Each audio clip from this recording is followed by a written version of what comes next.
Good morning friends.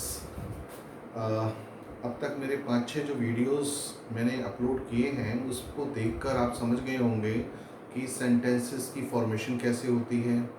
और मैंने आपको जैसे कि पिछली वीडियोस में बताया था कि सेंटेंसेस दो तरह के होते हैं, वैसे तो बहुत तरह के होते हैं, बट मैंने अपने हिसाब से रिसर्च करने के बाद इनको दो कैटेगरीज इनकी बना दी हैं। Number one, all sentences which are not having actions, and secondly all sentences which are having actions. तो जो नॉन एक्शन वाले सेंटेंसेस हैं जिसमें क्रिया नहीं होती है, वर्ब नहीं होती है, उसको समझने के लिए मैंने 7 गोल्डन रूल्स की बात हर वीडियो के अंदर की है।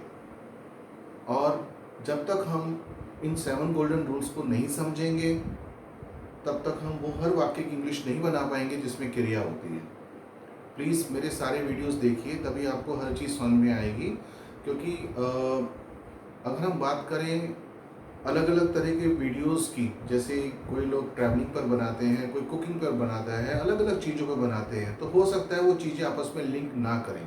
अगर मान लीजिए कोई कढ़ाई पनीर की रेसिपी बता रहा है और अगर आप उस वीडियो को देखते हैं, ठीक है, नहीं देखते तब भी ठीक है, अगली बार हो सकता है वो भरता बनाने की रेसिपी बताए, तो भरता बनाने की रेसिपी वाली वीडियो का कढ़ाई पनीर की रेसिपी से कोई लेना देना नहीं है, अगर वो आपने मिस भी कर दिया तो।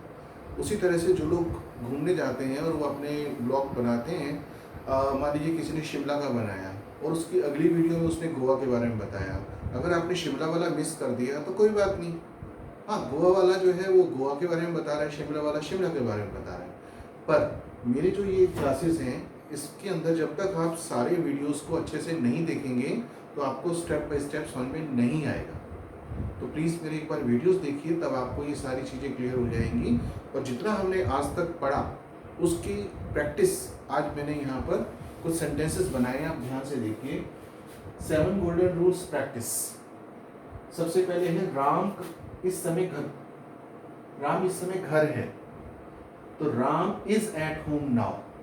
आपको मैंने पहले भी बताया था कि है से पता लगेगा कि हमें हेल्पिंग का कौन सा लगाना है, ये मेरे पुराने वीडियो में आप देख सकते हैं। तो राम इज, और मैंने आपको ये भी बताया था हमें शुरुआत पीछे से करनी चाहिए। राम इस समय घर है यानी कि घर पर है, एक ही बात है।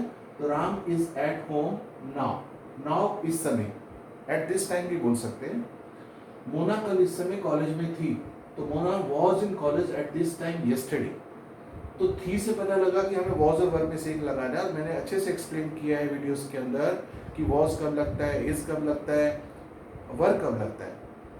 जो लोग पहली बार मेरा वीडियो देख रहे हैं उनको बताना चाहूँगा कि जैसे इज है, वॉज है, कई बार आपने देखा होगा कि इज और वॉज के साथ फर्स्ट फॉर्म और आईएनजी दिया होता है। Ram is going to school, I was watching a movie at this time yesterday.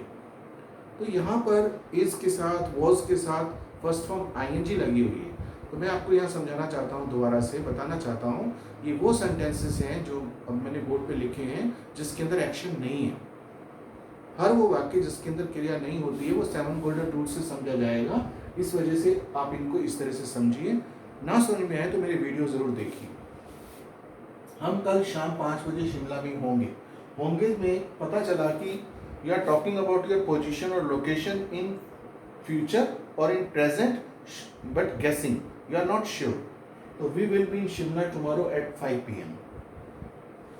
मैं 30 वर्ष का हूँ, आई एम 30 years old।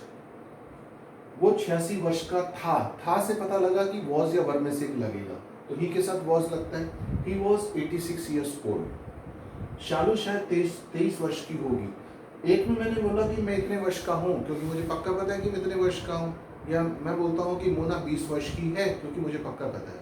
पर मान लीजिए कि मुझे पक्का पता नहीं है कि वो कितने साल की है, तो मैं क्या बोलूँगा, शायद 20-22 साल की होगी, 23 साल की होगी। तो ये इस तरह का सेंटेंस है। शालू शायद 23 वर्ष की होगी, शालू विल बी 23 years old। मेरे पास 30 किताबें हैं, आई हैव 30 बुक्स। अब यहाँ पर हम इज, एम, आर, वॉज, वर और विल बी से बाहर आ गए, वो मैंने नीचे भी समझाया हुआ कि ऐसा क्यों हो रहा है। तो यहाँ पर पोसेशन की बात हो रही है। मेरे पास 30 किताबें हैं यानी कि मैं उन किताबों को प्रोसेस करता हूँ, मैं उनका मालिक हूँ, मेरे पास है वो चीज़। तो आई हैव 30 बुक्स, इसमें हैज़ और हैव का ऑप्शन होता है। मोना के पास 4 टी-शर्ट्स थी जो अब नहीं है, पहले थी के लिए फिर मैंने हैड लगाया। Mona had 4 T-shirts. राकेश के पास अगले साल एक नई कार होगी। It's a part of planning. मैंने बोला था होगी वाला जो टोन आएगा तो दो बातें होंगी, या तो वो आपकी प्लानिंग का पार्ट है और या फिर आप गेस कर रहे हैं। मैंने गेस के लिए भी आपको पिछली बार समझाया था, अगला सेंटेंस उसी से रिलेटेड है कि कोई मुझसे पूछे कि आपके पास कितनी किताबें हैं, तो आमतौर पे हम काउंट करके नहीं रखते हैं कि हमारे पास कितनी बुक्स हैं, कि पूछ ले तो हम सही जवाब दे पाएँ। हम बोलते हैं होगी कोई 300-400 किताबें होंगी या 30-40 किताबें होंगी। कमीजें कितनी हैं, शायद इतनी होंगी। तो हमें पक्का पता नहीं होता कि हमारे पास वो चीज़ कितनी है। कुछ चीज़ों के बारे में पक्का पता है। आपके पास मोबाइल फ़ोन कितने हैं? मेरे पास एक मोबाइल फ़ोन है। आपके पास रिस्ट वॉचेस कितनी है? मेरे पास 2 घड़ियाँ हैं। तो कुछ चीज़ें तो काउंटेड हैं, आपकी हैं, और कुछ चीज़ें हैं आपकी पर काउंटेड नहीं है। आप हमेशा उसको काउंट करके नहीं रखते हैं। ये उसी तरह के सेंटेंसेस हैं। राकेश के पास अगले साल एक नई कार होगी। It means it's a part of planning. Rakesh will have a new car next year. Sarita के पास शायद नीली साड़ी होगी। शायद से पता लगा कि गेसिंग, पक्का नहीं पता। मान लीजिए किसी की रिश्तेदार सरिता है और कोई पूछता है कि मुझे कॉलेज में पहनने के लिए एक साड़ी चाहिए नीले रंग की, क्या है तुम्हारे पास? बोला पता नहीं, पर शायद सरिता के पास होगी। मीन्स पक्का पता नहीं है। तब हम बोलेंगे Sarita will be having a blue sari.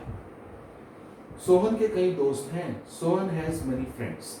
मैंने आपको पिछले वीडियो में ये भी बताया था कि पोसेशन का मतलब सिर्फ मेटेरियलिस्टिक थिंग्स नहीं होता। वो तो होता ही है मीनिंग उसका, पर सिर्फ वही नहीं होता। हम सब के कुछ ना कुछ रिलेटिव्स भी होते हैं, चाचा ताऊ, बहन भाई, ये सब, और दोस्त भी होते हैं। नंबर्स कम ज़्यादा हो सकते हैं, तो उनके लिए भी हम पोसेशन वाला रूल इस्तेमाल करते हैं जिसमें हैज़ और हैव आता है। और अब लास्ट में जो है मैंने यहाँ पर क्लियर कर दिया, सीरियल्स 1 to 6 यहाँ तक के ये सारे के सारे क्या दिखा रहे हैं? पोजीशन या एज। और 7 to 11 शोइंग पोसेशन, ये सारे जो सेंटेंसेस हैं ये क्या दिखा रहे हैं? पोसेशन, किसी चीज़ को पोसेस करना। पर इन 11 के 11 सेंटेंसेस में एक बात कॉमन आ रही है, और वो ये है कि नो वर्ब्स नो एक्शन। किसी एक सेंटेंस में भी आपको एक्शन नहीं मिलेगा।